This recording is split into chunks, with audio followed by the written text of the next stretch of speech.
Merci bien.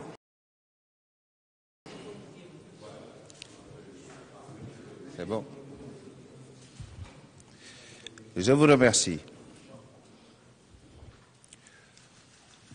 À temps nouveau et l'an nouveau, le chef de l'État a souhaité réorganiser en profondeur le gouvernement de la République pour, justement, comme nous le disions hier, amener un souffle nouveau dans l'action du gouvernement et dans la mise en œuvre des politiques publiques. Le gouvernement qui sera, lui, tantôt par le ministre secrétaire général du gouvernement, a été entièrement renouvelé. C'est un gouvernement nouveau parce que 50%, la moitié de ses membres, soit 50% des ministres, sont nouveaux. Le président de la République a également souhaité augmenter la participation de nos concitoyennes, les femmes, au sein de ce gouvernement. La participation des femmes dans le gouvernement précédent était de l'ordre de 20%. Et aujourd'hui, avec le décret qui nomme le gouvernement, le président de la République a souhaité nommer une femme et, je dirais, sur 4 membres du gouvernement. C'est beaucoup, c'est 25% des membres du gouvernement qui sont des femmes. Le président de la République également l'avait annoncé déjà dans son discours d'investiture et plus tard, il a procédé à un resserrement de l'effectif. Et l'effectif a été avant de 39 ministres et ministres délégués.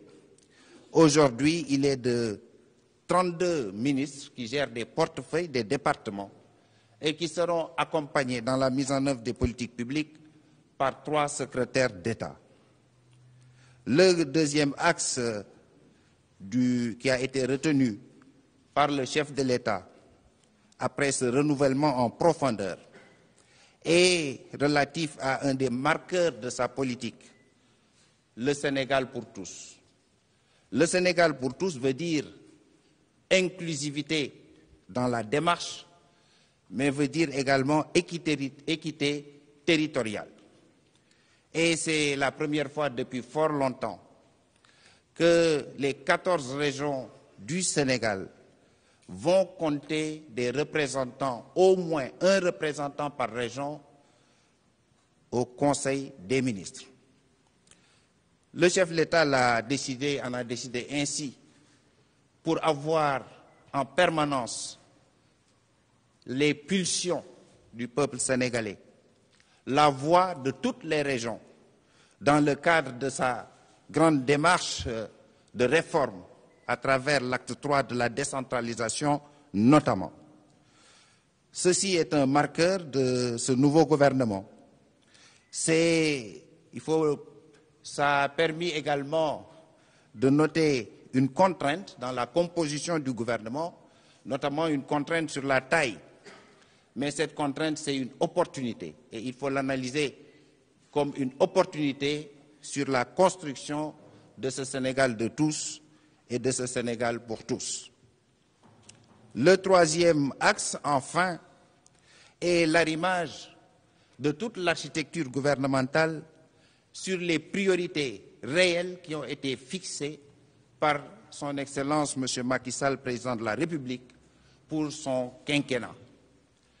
Et ces priorités, vous entendrez tout à l'heure entendre des ministères qui ont été créés autour de l'économie sociale et solidaire, qui fut une des initiatives, qui est une des initiatives majeures dans le programme du président de la République. Vous entendrez également dans les libellés l'économie numérique qui prend toute sa place dans le projet du président de la République pour bâtir un Sénégal apte à répondre aux défis de la société du futur.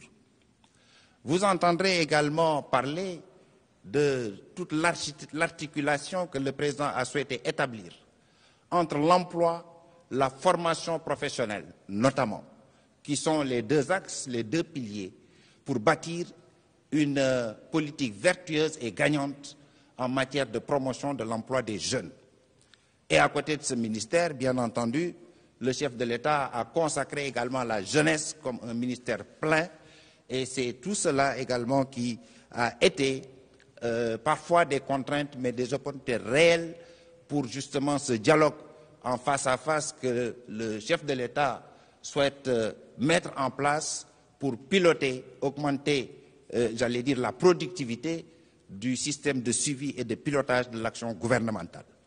Donc, au total, c'est un élan nouveau, avec des visages nouveaux, davantage de femmes, davantage de jeunes, parce que la moyenne d'âge du gouvernement a été fortement rabaissée, mais c'est également le Sénégal de tous qui est en marche avec le chef de l'État en contact direct avec le pool des différentes régions qui seront également représentées par des cadres de très haut niveau au niveau du Conseil des ministres. Et c'est enfin la confirmation du programme du candidat que le président de la République souhaite mettre en œuvre à travers justement des départements qui sont arrimés aux grandes initiatives, aux initiatives majeures qui ont été annoncées à travers son programme qu'il a proposé aux Sénégalais et qui a été validé à travers le vote par le peuple souverain.